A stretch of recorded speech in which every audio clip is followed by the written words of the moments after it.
नमस्कार दोस्तों, हम आपका स्वागत करते हैं गुरु कृपा कंपटीशन चैनल में। दोस्तों, हमारे द्वारा 2 वीडियो आगे बनाए गए थे, वो वीडियो को आपने बहुत भरपूर प्यार दिया, इसके लिए तहे दिल से धन्यवाद। और रीट के लिए लगातार कॉल और कमेंट आ रहे हैं कि सर रीट कब होगी, कब विज्ञप्ति होगी, 2020 में होगी नहीं होगी। कुछ क्वेश्चन है जो मैं आज लेके आया हूँ आपके लिए। लगभग 90% स्टूडेंटों के ये क्वेश्चन है जो मैं, क्योंकि प्रत्येक कमेंट का मैं आंसर नहीं दे सकता दोस्तों, इतना समय मेरे पास में नहीं है, लेकिन मैं भरपूर कोशिश करता हूँ आपको इस गुरु कृपा कंपटीशन चैनल में जितना मैं दे सकूँ और जितना आपको मोटिवेट कर सकूँ, जितनी अच्छी न्यूज़ दे सकूँ, मैं कोशिश करता रहता हूँ। तो आज करते हैं चर्चा। सबसे पहले परीक्षा 1 होगी या 2। दोस्तों, जो मीटिंग हुई थी उस मीटिंग में आपने देखा होगा कि सरकार ये चाहती है कि भर्ती परीक्षा लेट हो। क्यों? अगर सरकार ये नहीं चाहती तो 24 दिसंबर को जब सरकार ने फैसला किया था कि 2 अगस्त को रीट होगी और सितंबर में फर्स्ट ग्रेड का एग्ज़ाम होगा, तो सरकार 2 अगस्त को रीट भी करवा देती और फर्स्ट ग्रेड का रिजल्ट निकाल के उनको ज्वाइनिंग देकर फर्स्ट ग्रेड भी 2 सितंबर को करवा सकती थी। सरकार के पास भरपूर समय था, लेकिन सरकार टाइम निकाल रही है। सरकार नहीं चाहती कि मैं मेरा एग्ज़ाम जल्द कराऊं, तो इसलिए बिल्कुल एग्ज़ाम अब लग रहा है, जो हमारे सूत्रों से मालूम चला है, मेरे अनुभवों से जो मालूम चला है, सरकार बिल्कुल 2 एग्ज़ाम करवाएगी। क्यों करवाएगी सरकार? एक तो सरकार भर्ती को लेट करना चाहती है, भर्ती परीक्षा देरी से होगी और स्टूडेंट भी नहीं बोल सकते। और एक राजस्थान जीके के जोड़ दिया जाएगा, जिससे बाहर राज्य के जो भी व्यक्ति है वो कम से कम आ सके। तो सरकार का भी कार्य हो रहा है, भर्ती भी लेट हो रही है और राजस्थान की युवा वर्ग खुश भी हो रहे हैं। तो बिल्कुल 2 एग्ज़ाम होने के पूरे चांस है। मैं आपको बता देता हूँ, अब जो अगली मीटिंग होगी और उसके बाद जो ये होगा आप देख लेना दोस्तों, क्योंकि राजस्थान जी के जोड़ेंगे तो राजस्थान के युवा खुश होंगे। और भर्ती परीक्षा को लेट कैसे कर सकती है गवर्नमेंट, और ये गवर्नमेंट का सबसे अच्छा फंडा है। अब मैं बात करूँगा मीटिंग कब होगी। दोस्तों, एक मीटिंग होगी, इस मीटिंग में सरकार ने जो भी कमेटी तय की थी, कमेटी तय करके उन्होंने जो नोट बनाने थे कि क्या आगे रणनीति होगी, उस पर उन्होंने, उसके बाद मैं आपको बता देता हूँ मीटिंग जो होगी वो 19 जून के बाद होगी, क्योंकि 19 जून तक वो जो राज्यसभा में फंसे हुए हैं, उसके बाद वो मीटिंग तय करके ये मीटिंग होगी। और इसके बाद क्या 2020 में होगी एग्ज़ाम? तो दोस्तों, मैं आपको बता देता हूँ कि डोटासरा जी ने कहा था कि मैं आपको 3 महीने का समय दूंगा। तो हो सकता है कि जून एंड में या जुलाई में विज्ञप्ति निकल जाए। जुलाई, अगस्त, सितंबर, अक्टूबर तक 3 महीने हो जाएंगे। तो अक्टूबर, नवंबर, दिसंबर कभी भी रीट का एग्ज़ाम गवर्नमेंट करा सकती है। जो सेकेंड एग्ज़ाम है उसको वो दिसंबर तक ले जा सकती है, दिसंबर या फरवरी तक ले जा सकती है, फरवरी तक मान लो आप, क्योंकि उसके बाद रिजल्ट आना और करके ये वैकेंसी विज्ञप्ति को सरकार लेट करेगी बिल्कुल। लेकिन आपको दोस्तों टीचर बनना है, इसलिए आपको भ्रमित नहीं होना है। अब बात करेंगे रीट। कई कमेंट तो ऐसे आते हैं, सर रीट होगा नहीं होगा? अरे भाइयों, बिल्कुल होगा, घबराने की ज़रूरत नहीं है। जब मैं तैयारी करता था मेरे साथ ही ये होता था, क्योंकि प्रत्येक अभ्यर्थी के लिए कोरोना महामारी में आर्थिक समस्या रहती है, प्रत्येक उनको जॉब चाहिए। और आज आपने देखा ही होगा, जो वेटिंग वाले ये कह रहे हैं कि हमको तो जॉब दे दो, स्टाम्प पर शपथ पत्र लिखवा लो कि 1 साल वेतन नहीं चाहिए हमको, पर हमको जॉब दे दो। दोस्तों, जॉब के लिए आज पूरी दुनिया मर रही है। तो मैं आपको ये कह देता हूँ कि रीट का एग्ज़ाम होगा। जो ये कह रहे हैं एग्ज़ाम नहीं होगा, उस कन्फ्यूज में आप खराब हो जाओगे। और ये विज्ञप्ति निकल गई तो दोस्तों वापस विज्ञप्ति नहीं है, गवर्नमेंट की हालत बहुत ख़राब है। इकोनॉमिक रूप से पूरा ढांचा खराब हो गया पूरा विश्व का, कहीं जॉब नहीं है। अगर ये रीट का एग्ज़ाम आप पास करके नहीं लग पाओगे तो मैं ये बता देता हूँ राजस्थान का युवा और जो ग्रामीण क्षेत्र से आता है वो सबसे ज़्यादा भ्रमित होता है। मैं भी गांव से हूँ दोस्तों, और सबसे ज़्यादा मैं भी भ्रमित होता था, क्योंकि पूरी न्यूज़ पहुँच नहीं पाती। और कई गांव में ऐसे जो रहते हैं वो कहते हैं नहीं, अब गवर्नमेंट करवा ही नहीं सकती, जब करवा देती है तो ये कहते हैं कि हमने तो पहले कहा था तो तैयारी कर, तेरे को तैयारी अच्छी नहीं लगती, यानी वो चित्तपुट अपना रखते हैं। तो उससे आप सबसे ज़्यादा कंफ्यूज होते हैं। तो भाइयों मेरी बात मान लो कि आपको ये रीट का एग्ज़ाम पास करके टीचर बनना है। अब एग्ज़ाम कभी हो ये आपको सोचना ही नहीं है कि कब एग्ज़ाम होगा नहीं होगा। आपके लिए तो सबसे बड़ी खुशखबरी ये है कि कम से कम एग्ज़ाम हो रहा है, विज्ञप्ति आ रही है। अगर फर्स्ट ग्रेड का इतना बड़ा धरना नहीं होता तो मैं ये आपको दावे के साथ कह सकता हूँ इतनी बड़ी विज्ञप्ति के लिए भी सरकार राजी नहीं होती। सरकार की मजबूरी थी उस आंदोलन को दबाने के लिए। अब कहाँ गए वो रिजल्ट, कहाँ गए? मैं सरकार के बारे में कुछ नहीं कहना चाहता, लेकिन मैं आपको जो बेरोजगार तैयारी करें उनके लिए मेरी राय है, मेरा निवेदन है कि भाइयों भ्रमित मत हो। मैंने भी बहुत भ्रमित होकर मैंने भी कई एग्ज़ाम दिए थे जिससे मैं भ्रमित होने की वजह से, क्योंकि जब पहले तो विज्ञप्ति नहीं आती, विज्ञप्ति में भ्रमित, उसके बाद एग्ज़ाम डेट में भ्रमित, एग्ज़ाम डेट आ जाती है फिर ये पेपर आउट हो गया, ये भ्रमित। पेपर आउट होने के बाद जब रिजल्ट आता है तो कहते हैं सेटिंग होगी। दोस्तों सेटिंग, मैंने मेरी ज़िंदगी में कभी इन बातों पे विश्वास नहीं किया। होता है नहीं होता है वो आगे की बात है। अपन मीडियम परिवार के से बिलोंग करते हैं, अपने को नौकरी बहुत ज़रूरी है, अपने लिए नौकरी जीवन है। तो अपने को नौकरी लेनी है तो इन फिजूल की बातों में फंसकर अपना जो कीमती समय है वो खराब कर देंगे। समय चला गया तो उसके बाद कुछ नहीं होगा। फर्स्ट ग्रेड की विज्ञप्ति में लोग बहुत भ्रमित हुए थे, सब ने 90% 99% लोगों ने कहा कि एग्ज़ाम नहीं होगा। और आपने देखा भी होगा लगभग 45-48% लोग तो बैठे थे, तो भी सरकार ने एग्ज़ाम करवा लिया। सरकार के क्या फ़र्क पड़ता है, सरकार नौकरी देना थोड़ी चाहती है, वो आपको देना नहीं चाहती, वो आपको अलग करना चाहती है भीड़ से। पोस्टें कितनी है? 31,000, लगने वाले कितने हैं? 12 लाख।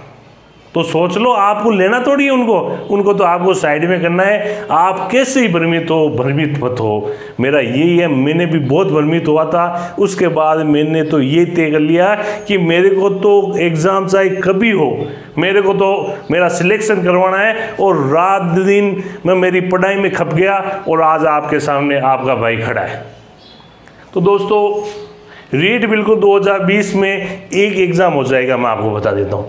अब बात रही रीट एग्ज़ाम टाइम टेबल। मेरे पास कमेंट आए थे जब डोटासरा जी का ये एक घरेलू महिला का बहुत ही प्यारा कमेंट आया था, उसमें दीदी को नमस्कार कहता हूँ। उस दीदी ने कहा था कि सर ससुराल से आ गई मैं पीर, और अब ये विज्ञप्ति भी नहीं आ रही है, ससुराल वाले को जवाब क्या दूँ। तो मेरी बहना, मेरी भी सिस्टर को मैंने बुलाया था तैयारी करने के लिए, सारी शिक्षक जो पीटीआई टीचर की 98 में ट्रेनिंग की थी, और अब भी वो लगी है लगभग 2016 की वैकेंसी में। तो उस समय ससुराल वालों ने तो भेज दिया, लेकिन मेरे गांव वालों ने ये बातें की कि कई प्रकार की बातें की। तो दोस्तों ये बातें होगी, ये मानव जीवन है, लेकिन आपको जब सफल होना है तो आपको इन बातों से हटकर एक छोटा सा, मैं एक आपको छोटी सी कहानी कहूँगा, मात्र लगभग 1-2 मिनट की। एक गांव का एक प्रधान था, वो प्रधान के पास सभी लोग आते थे अपना न्याय करने के लिए कि प्रधान जी मेरा ये कर दो, प्रधान जी मेरा वो कर दो। वो सबकी हेल्प करता था, लेकिन उसके पास एक बुढ़िया थी। वो बुढ़िया इतनी बदमाश थी, वो जो भी कोई निकलता किसी पे पानी गिरा देती, किसी पे कुछ कचरा गिरा देती, किसी को गालियाँ बकती। तो दोस्तों उस समय सभी अपने दुख से दुखी थे, इसलिए वो बोलते नहीं थे, वो प्रधान जी के पास जाकर अपनी विनती करके अपना काम करवा लेते। लेकिन आपको मालूम है कई ऐसे व्यक्ति भी होते हैं जो ये कहते हैं कि भाई प्रधान जी के पास चलो मैं आपका काम करवाता हूँ। तो वो 2-3 बार एक व्यक्ति आया था जो नेता था, उसने कहा कि प्रधान जी मैं एक निवेदन करना चाहता हूँ, आपके पड़ोस में एक डोकरी रहती है बुढ़िया, वो इतनी बदमाश है, मैं 5 बार आ गया, 5 बार भी उसने कभी गालियाँ निकाली है, कभी पानी गिराया है मेरे पर, कभी कचरा गिराया है, तो आप उनको समझाते नहीं। तो उसने प्रधान जी ने कहा है कि अगर मैं उस बुढ़िया को समझाऊंगा या बुढ़िया से मैं उलझ जाता तो मैं आज प्रधान नहीं बन पाता, आज इस ओहदे पे नहीं पहुंच पाता। तो दोस्तों छोटी मोटी बातों को, घरेलू गृहस्थी की बातों को सबको साइड में करो और आपको सिलेक्शन लेना है। इसलिए आपका टारगेट अर्जुन के मछली की तरह होना चाहिए कि मेरे को रीट कभी एग्जाम हो, मेरे को एक पोस्ट चाहिए, मेरे को सिलेक्शन टीचर का जॉब है। मेरे प्यारे भाइयों, ऐसे नहीं मिलता टीचर। आज राजस्थान पुलिस में 16 लाख फार्म हैं, कांस्टेबल बनना मुश्किल हो गया है, टीचर बनना है, सबसे सम्मानीय जॉब है टीचर, वो बनना है। तो आपको तैयारी तो करनी पड़ेगी, सबको साइड में रखे। दोस्तों अगला अपना, उस दीदी ने कहा कि मेरे लिए टाइम टेबल बनाओ, मैं बिल्कुल जब अगला वीडियो लाऊंगा तो घरेलू महिला के लिए जो जॉब प्राइवेट जॉब करते हैं, स्कूल में वगैरह हम पढ़ाते हैं या कोई कोचिंग में, दुकान में भी कई व्यक्ति जाते हैं, और जो सामान्य बिल्कुल तैयारी करने वाले, इनके लिए सबके लिए मैं एक लेके आऊँगा, बिल्कुल टाइम टेबल लेके आऊँगा।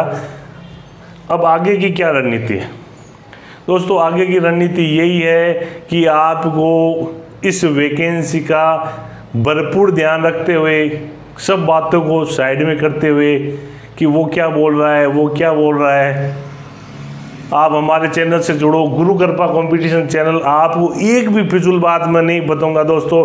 मेरे जॉब लगी हुई है, मेरे तनख्वाह मिल रही है, मेरे को आपके फालतू के व्यू नहीं चाहिए जो कंफ्यूज करके व्यू है। मेरे गुरु कृपा कंपटीशन में जो होगा उसका मैं गारंटी लेता हूँ, उस चैनल में मैं आपको गलत न्यूज नहीं दूंगा।